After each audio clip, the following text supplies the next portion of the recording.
explain a little bit about the performance we're going to have, and then we're going to kick it off, okay? Thank you.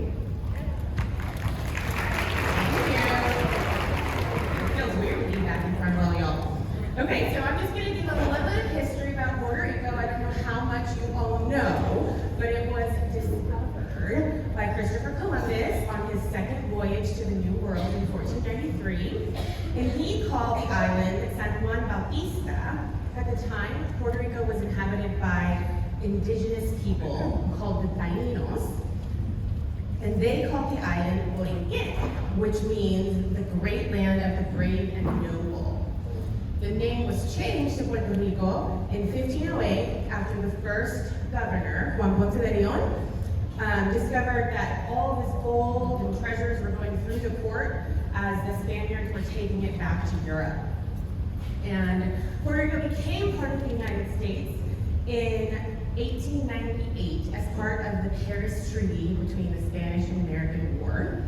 So, I have a little trivia question. Raise your hand if you think that you need a passport to travel to Puerto Rico. No, you don't, because Puerto Rico is part of the United States. It is a United States territory. So even though Puerto Rico is part of the United States, Puerto Ricans are still under, maybe some of you older kids know, taxation without representation. That's kind of why we fought some of our wars.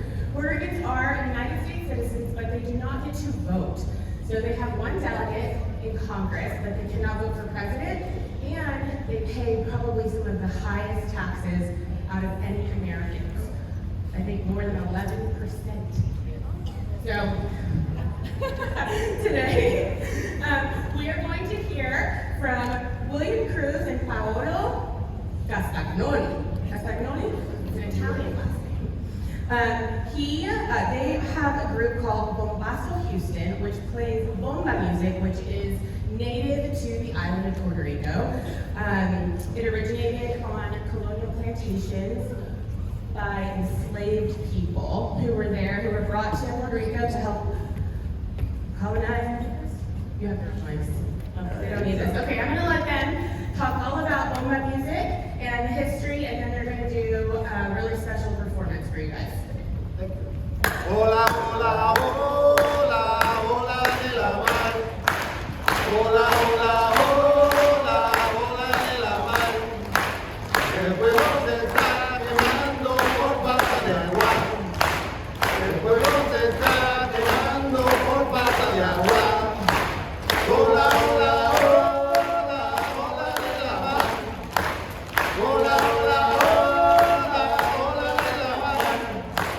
El pueblo se está quemando.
Eso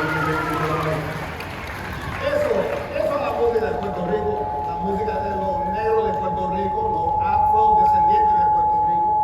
So for those of you who don't speak a little bit of Spanish, this is the African music of Puerto Rico. I'm not sure where the sound guy is. Before somebody loses their hearing, maybe we can get that addressed.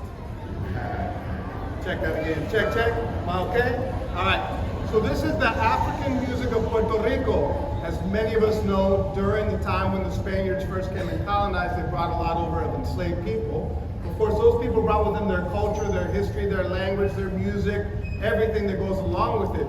In Puerto Rico, it developed in a number of ways, but one of the most important ways is in the tambor de bomba, or barril de bomba. So what you'll see here is two drums. Now you may not notice the difference between the two, but they are very, very different.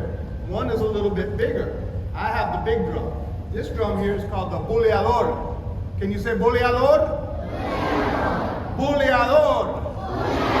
Or you can just say bule, bule, bule. Very, very good. So this is the big drum.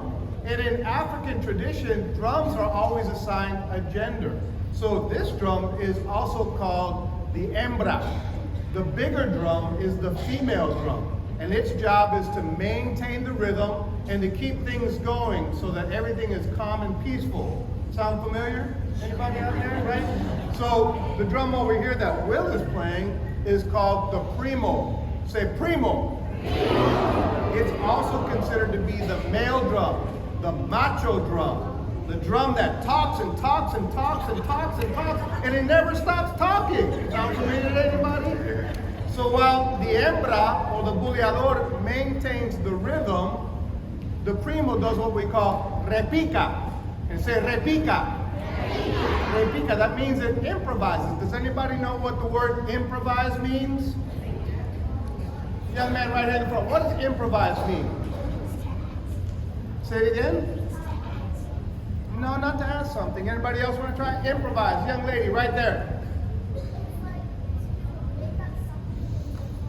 That's correct. Making something as you go. Something your teachers do from time to time. No, I'm just kidding. We don't improvise our lesson. Yeah, they got that. All right. So Will's drum here, the primo, talks and it improvises and responds to what's happening in the music.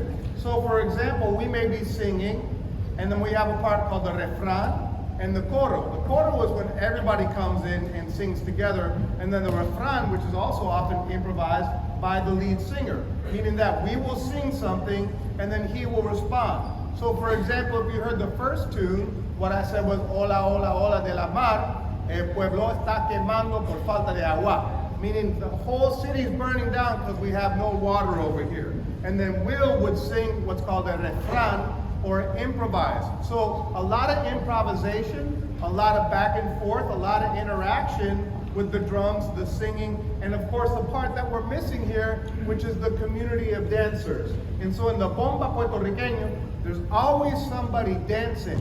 And so Will's drum also would respond and interact and communicate with the dancer as it goes along. So the first rhythm we played was called sika. Say sika. Sika. It's one of the more famous rhythms. It's one of the more well-known rhythms of bomba, but there are multitudes of them because every neighborhood has their own rhythms, and every neighborhood and village and pueblo has their own style of playing bomba. So we'll play a few of them for you today. The first one again called the Sika. The song was called Hola de la Mar, and it is a bomba from Mayagüez. Can you say Mayagüez?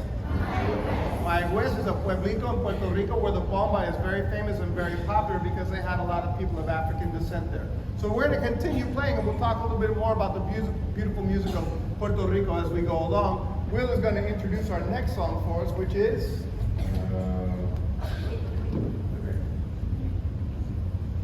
I'll tell you in a second. Thank you so much for behaving so well. Juana Morales. Okay. Yeah, this is a ritmo holandés. It's another one of the multiple rhythms of bomba that we have. And this one has a little, what we call a little air from Brena. And he's playing sort of with the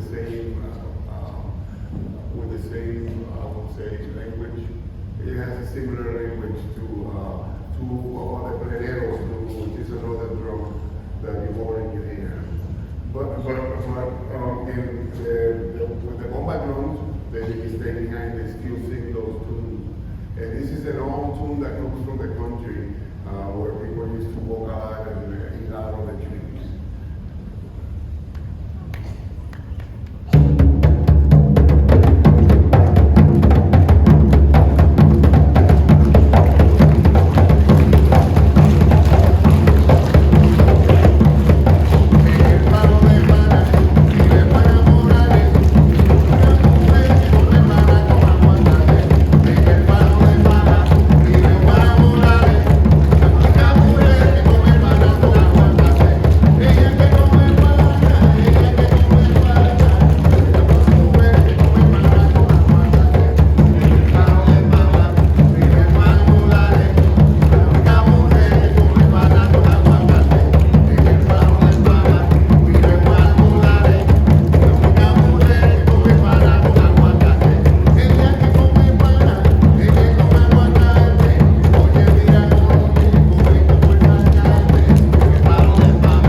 And that's why the music in Puerto Rico changed a lot from the African descendant.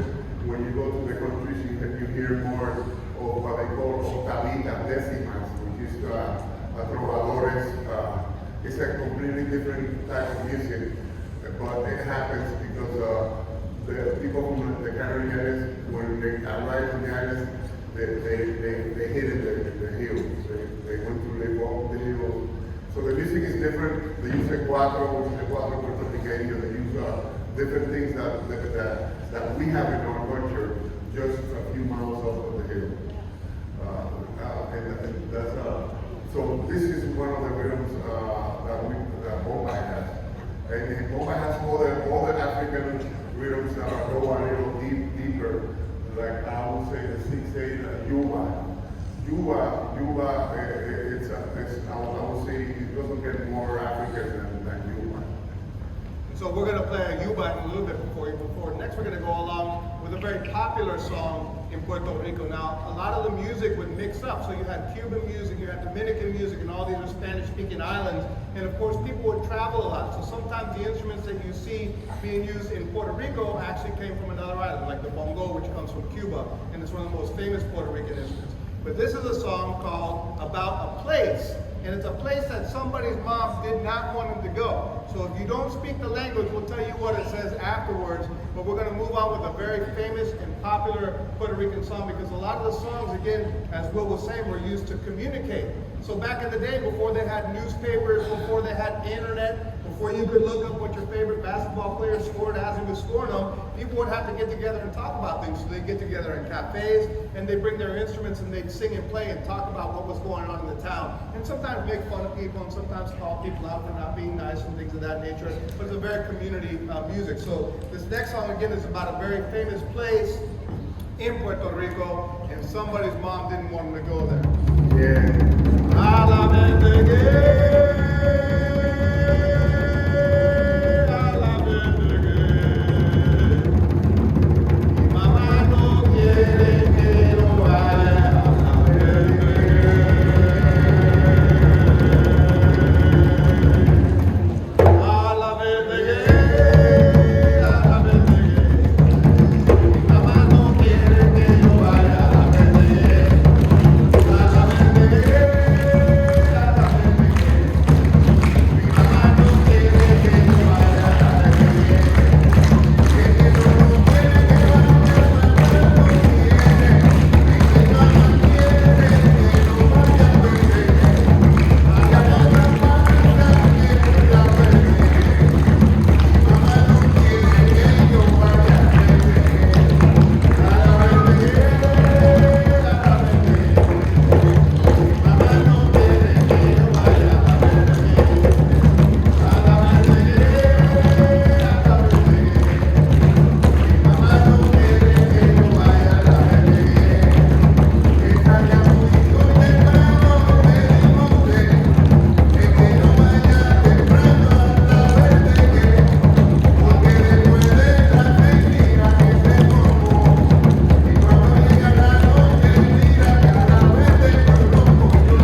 And it's good to know about Puerto Rico because it's part of the United States.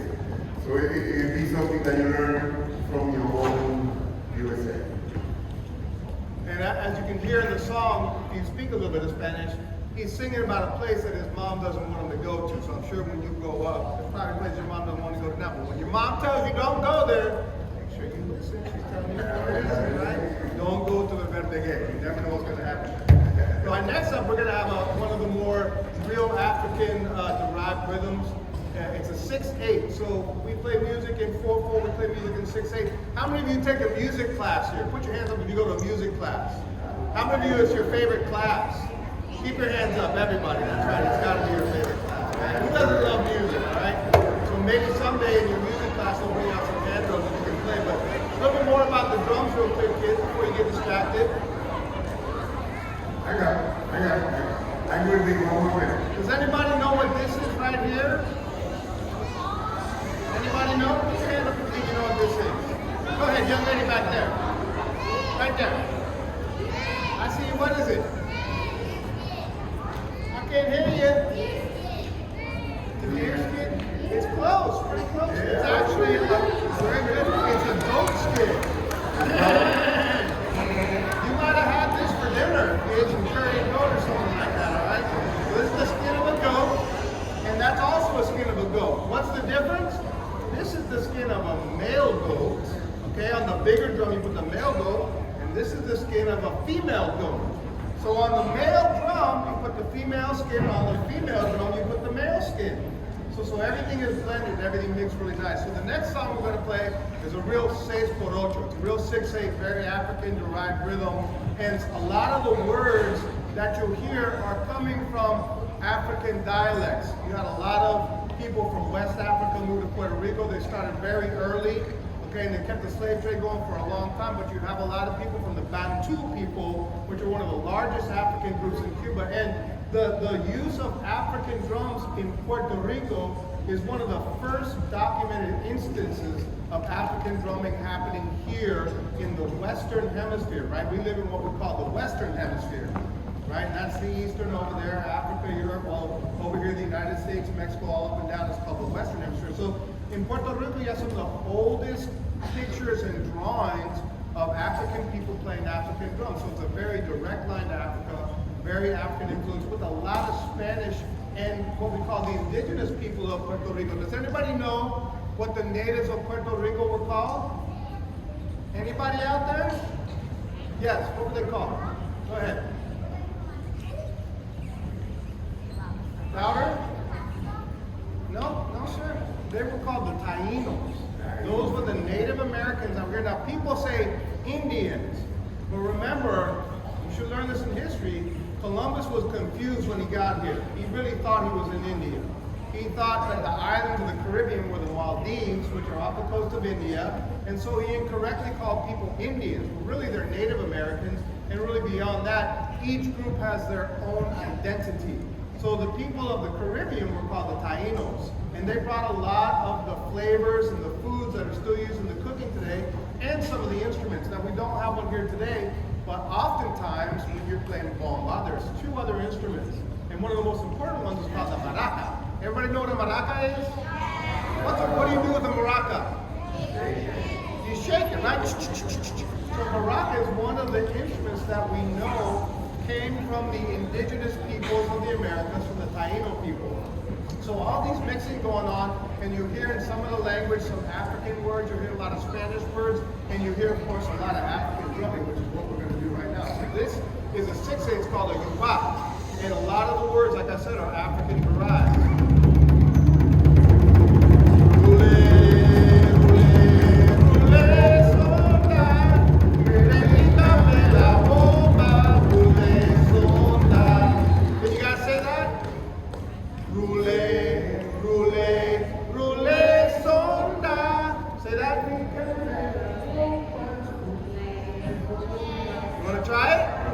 All you gotta do is say, roulette, roulette, roulette,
You guys